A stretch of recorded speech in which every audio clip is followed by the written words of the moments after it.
This is The Rundown with Dan Wolf and Laura Lee on Northern News Now Plus. Good evening, I'm Laura Lee. And I'm Dan Wolf. Thanks for joining us. The wildfire smoke is so thick today you can practically taste it. Yeah, take a look. This is a live look right now at Duluth at this hour. Heavy smoke you can see hanging over the water there much of the Northland today. At times, even in Duluth and Superior, bits of ash could be seen falling from the sky. And it's not just the Minnesota side of the border. Wisconsin is feeling it and seeing it as well. This is Bayfield right now. Might be farther away from the fires, but the air quality isn't any better as we are in first alert mode for these dangerous conditions. Hunter, what's the latest? Yeah, same thing. I had the ash in my car this morning. Even in the studio right now, we can smell the smoke inside here in the studio at KBJR. So pretty darn crazy situation out there throughout much of the Northland. In fact, the entire Northland, as poor air quality does continue. Those worst conditions are expected, like we're seeing right now, to continue into our Thursday and even early parts of our Friday. So that hazardous air quality is going to be continuing for most of the region, especially up near the fire and even here into the Twin Ports. Now we might have some relief on the way as we go into our Friday. We do have a chance for rain, and rain works to dilute that smoke, moving that out of the region, but we will be seeing that about a 50% chance of some rain. So we're going to watch that closely here. It's just a chance for rain right now, and we'll see just what happens as we go into our Friday. As of right now, air quality just horrible out there. Hazardous air quality throughout basically the entire Northland, including here in the Twin Ports, up the North Shore, throughout all of northwest Wisconsin, into Michigan as well. It's just really not a good situation out there, unfortunately. And that's not fog we're seeing, of course, that's smoke that we're seeing. So visibility is also being reduced because of this smoke. Under a mile of visibility up there in Grand Marais, that is smoke induced. Up into Two Harbors, here in the Twin Ports, Hayward, Ashland, all at 2 or under miles when it comes to visibility. We're currently off the charts with our current actual marking of our air quality here in the Twin Ports. We're in the hazardous category. You can see it goes from 301 to 500. We're currently at 594, and which is crazy because it actually has improved a little bit. We were down in the 800s earlier today, and now it's improved a little bit, but still just horrible throughout the Northland. And I'll be talking more about how long this is going to be lasting, when we could be seeing some improvement, and what our air quality for the rest of the week is going to look like in just a little bit. For now, back to Dan and Laura. All right, thank you, Hunter. Well, there is growing concern tonight about wildfire spreading to the Gunflint Trail. On the left side of this image, you can see where the little knife fire is, that little fire icon. It's now 30,000 acres, jumped the border today into Minnesota because of that. The end of the Gunflint Trail is in orange set mode, as it has been, meaning people there should be ready to evacuate at a moment's notice. What changed today, the central part of the Gunflint in yellow is now in ready mode, meaning people should be prepared for a possible evacuation. Meanwhile, the GO evacuation area along and near the Echo Trail grew today as the Sioux and the Wolfpack fires merged, now totaling 7,000 acres. The western side of the GO area was expanded southward to an area north of Elbow Lake. The eastern side was also extended east to include all of Big Lake, and an area north of Burnside Lake. Again, if you're in the red, as you see here on the map, you are asked to evacuate immediately. And then farther east, just northeast of Ely and Winton, the GO evacuation area for the campfires largely unchanged today, running from Fall Lake east along the Fernburg Road corridor to Snowbank Lake. The campfire is now 2,900 acres. Now, this afternoon, authorities from several agencies held a news conference in Ely, providing an update on the situation. They also laid out the difficulties that come with fighting more than a dozen wildfires simultaneously. Officials say that there are more than 500 firefighters on the ground right now, actively trying to manage the 15 active wildfires throughout the Superior National Forest. 5 are located inside the Boundary Waters, prompting full-scale evacuations and closures across northern Minnesota. Now, officials say that that is a lot of ground to cover as each fire continues to be dynamic, and weather conditions, including this smoke, are all creating additional hazards for firefighters, especially their ability to use aircraft. As the winds shift, officials say that they anticipate fire activity and directions to change as well, so people need to stay alert now more than ever. It can move 6 to 7 miles in about half a day's time, so that doesn't give you much time to react. So you see all of the emergency services, and they're knocking on your doors and they're trying to tell you what to do. This is when you need to listen and take action. Winds could push the fire toward populated areas in northern St. Louis County, and officials say conditions are changing fast with public safety first. They warn that it can move 6 to 7 miles, as you just heard, in half a day, which is why crews may be knocking on doors telling people to act. Officials say that no firefighters or civilians have been injured at this point, but they have no information on how many structures may be impacted. And Minnesota leaders have decided to extend a peacetime emergency during these wildfires near the Canadian border. Yeah, that's right. Northern News Now's Quinn Gorham was there as the governor and others were briefed on the situation today. State leaders gathered here at the Emergency Operations Center in Blaine to extend that peacetime emergency earlier today another 30 days. This comes even as DPS and DNR leaders say the situation up north remains very much fluid and crews continue to battle those flames. Governor Walz signed an executive order earlier this week to declare a peacetime emergency. State law requires that an executive council of the governor and all other elected constitutional officers meet within 5 days of such a declaration to vote on whether to extend it. Prior to the unanimous vote, the council was briefed by the DNR and DPS about ongoing efforts to fight the fires. They say the fires are up to a combined 55,000 acres. Those flames are being fought by more than 150 firefighters, 18 aircraft, and 4 helicopters. Walz says to help those efforts, he's also authorized use of the state's disaster contingency fund going forward. This morning I approved several of them in counties that have experienced this throughout the early spring and summer. And we being the state, reimburse 75% of the costs, and a lot of it's cleanup. DNR leaders say these 17 fires being fought right now represent a fairly high mark for this point in the year. They say they continue to monitor the situation as the year goes on into more traditional fire months like August and September, and continue to issue that reminder to people to follow local burning restrictions and fire safety at all times. Reporting in Blaine, I'm Quinn Gorham.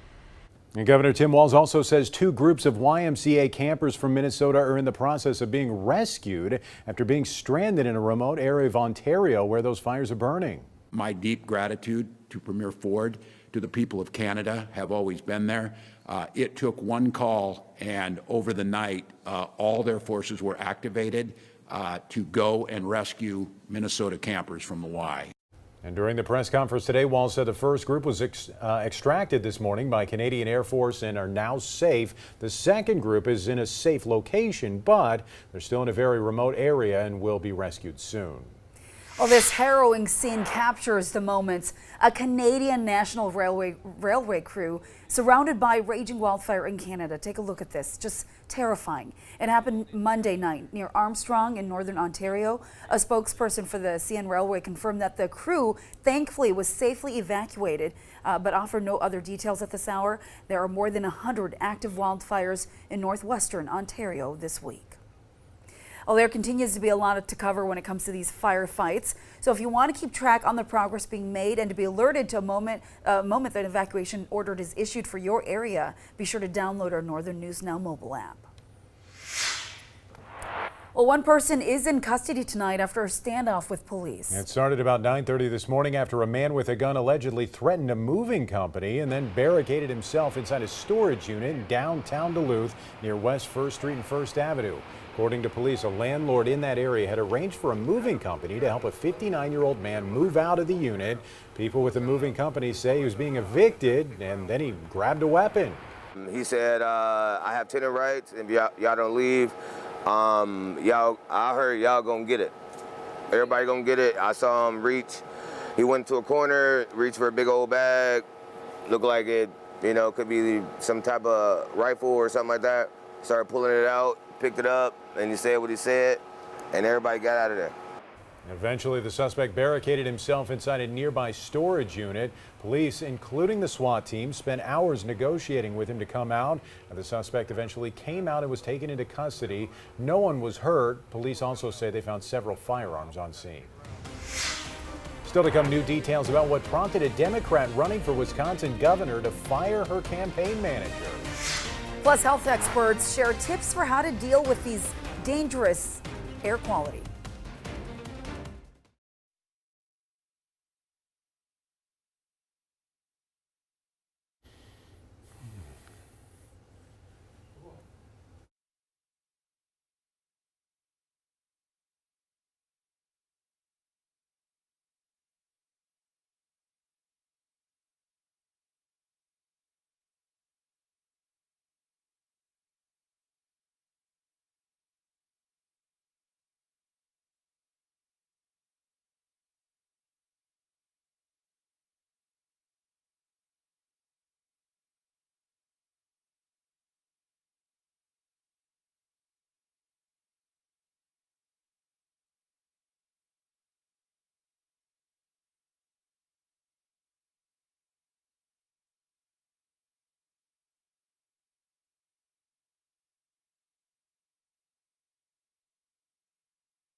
We're learning more today about gubernatorial candidate Sarah Rodriguez's now former campaign manager in Wisconsin. Court records show Kara Spencer had a documented history of personal financial troubles. Our Wisconsin State Capitol reporter Vanessa Kelson walks us through those documents.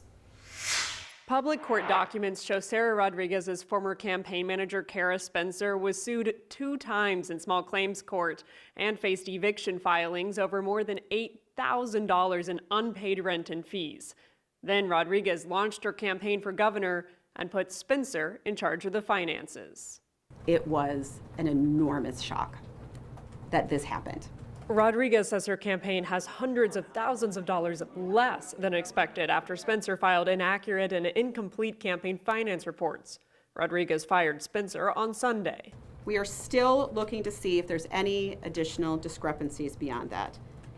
But those learnings were enough to know that my manager needed to be fired. When I asked if Rodriguez knew about Spencer's financial troubles before using her to manage money, a campaign official says Sarah was told she was having challenges with her landlord regarding repairs to her apartment, but that it was getting resolved.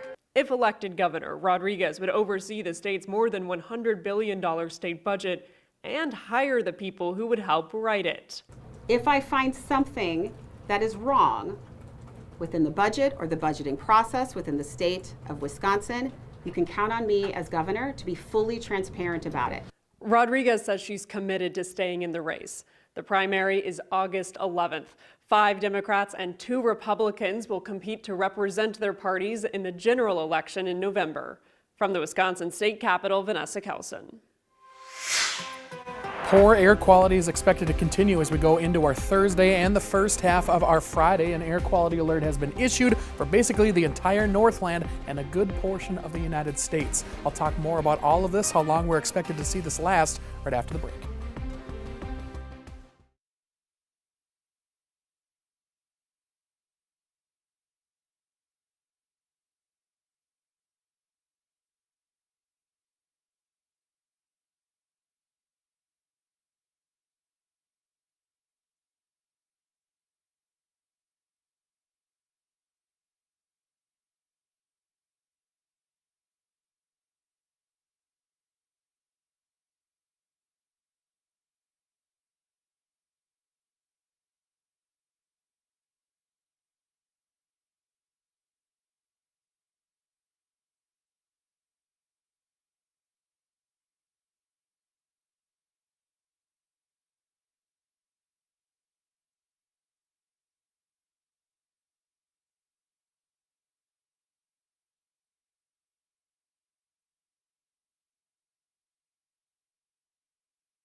Well, we've had this air quality alert for some time now, and it's expected to continue as we go into our Thursday, into our Friday as well, at least for the first half of Friday. It's going to go out of effect at 12:15 here in Minnesota, but the entire Northland, including the UP of Michigan, all under this air quality alert for very poor air quality due to that wildfire smoke up in the Boundary Waters and in southern portions of Canada. In fact, you can see a big stretch of the United States off to the north and off to the east. New York City, the entire states of New York, Pennsylvania, Ohio, up into areas like Michigan and areas like that. So that is all because of the wildfire smoke that we are currently experiencing in our neck of the woods from the Boundary Waters and southern portions of Canada. So all of this is coming all the way down and affecting portions of the eastern coast of the United States. So quite a feat when it comes to just how many folks are being impacted by these wildfires. It's not just our community, it's a good portion of the United States. We do, however, have some of the worst air quality in the United States,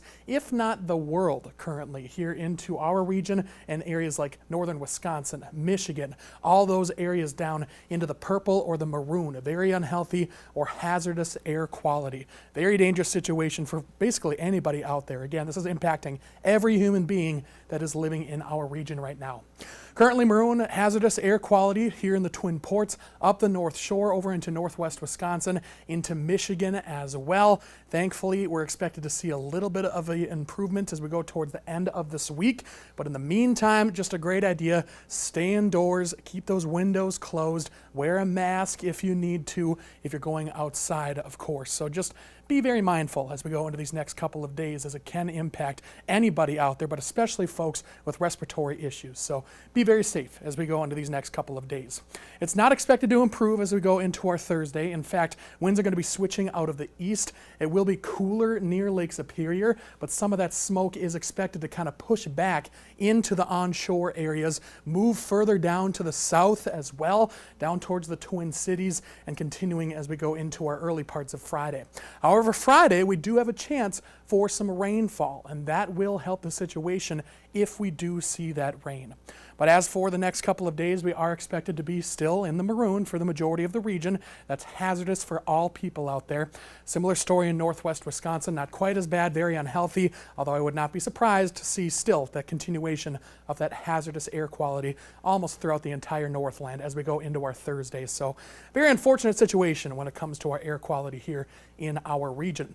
The reason that we are seeing this kind of hanging around in our region is because we saw this cold front. Now it's a stationary front, not really moving too much, but it did move ever so slowly through our region last night into this morning, drawing that smoke to the surface, and now we're seeing what's called air stagnation. The same air mass over our region for a prolonged period of time, not allowing a new air mass and fresh air to come into the region. High pressure is going to be in place here for the next couple of days, and a little movement here and there, but nothing too crazy. But finally into our Friday, now we see this area of low pressure marching through the Northland, and we're going to see that chance for some rain. And like I mentioned, when we do see rain in this kind of environment, it works to kind of dissipate that smoke and improve our situation. So we're hoping for rain as we go into Friday. Right now we are going with a 50% chance for those rain showers, but we are still seeing a chance here as we go towards the end of the week. Friday, a high of 78, 84 into our Saturday. Partly cloudy skies into Saturday and Sunday. However, it's a little bit difficult to predict that wildfire smoke further out than 2 or 3 days. So we may still see some haze into this weekend, even into early next week. I mean, it could be something that we're just going to have to deal with for quite some time here. Hopefully it doesn't stay at the surface for this long, but we're going to be keeping an eye on that, of course. Like I mentioned, difficult to forecast this kind of situation very far out. Not a lot of hope there. No. As far as the smoke goes. Yes, unfortunately, but again, that rain on Friday should help the Oh, situation. we definitely need it too. Yes, amen. Hunter, thank you. Yep. Well, of course, a lot of people are taking precautions because of this dangerous air quality today. It is unhealthy for not just sensitive groups, but everyone. Health experts say that you should limit any outdoor activity today and when quality reaches these unhealthy levels like it has today. There's caustic materials that get put out into the air with these wildfires. We worry about things like shortness of breath, cough, serious inflammation that would occur in some of these situations, so inflammation of the lungs, and causing major issues with people being able to breathe, which of course can cause problems long term. And again, this video, you can see it's very hard to see the skyline, but all that smoke is so thick right there. If you do have to be outside in the coming days, doctors are suggesting that people wear a fitted N95 mask or any mask if you have one to keep you safe, and you can always find them at your local hardware stores. Because of the air quality alert, Glensheen Mansion in Duluth has canceled its concerts on the pier tonight. No surprise. Normally be happening right now. They haven't set a new date yet. The city of Duluth also decided to pull their lifeguards from Park Point today. MnDOT also making some changes with their crews in Grand Marais, which you're looking at live right now. They paused construction on some road work, hoping to protect employee health. They're also making changes today on projects underway in other parts of the state that are having similar poor air quality. You can look for that full story on our website. Well, still to come, why law enforcement says evacuating one area in particular was especially challenging as wildfires rage in the Superior National Forest.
Well, coming up tonight at 10, law enforcement has been hard at work making sure that anyone in these go evacuation zones get out of the area quickly and safely. And Northern News Now's Ella Schoberl has spent the day along Fernberg Road near Ely, where authorities say about 300 people in that area were evacuated yesterday due to the campfire.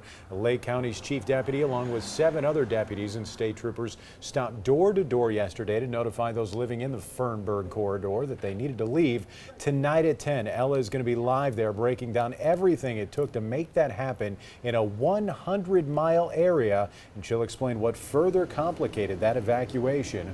Look for that story live tonight at 10 o'clock.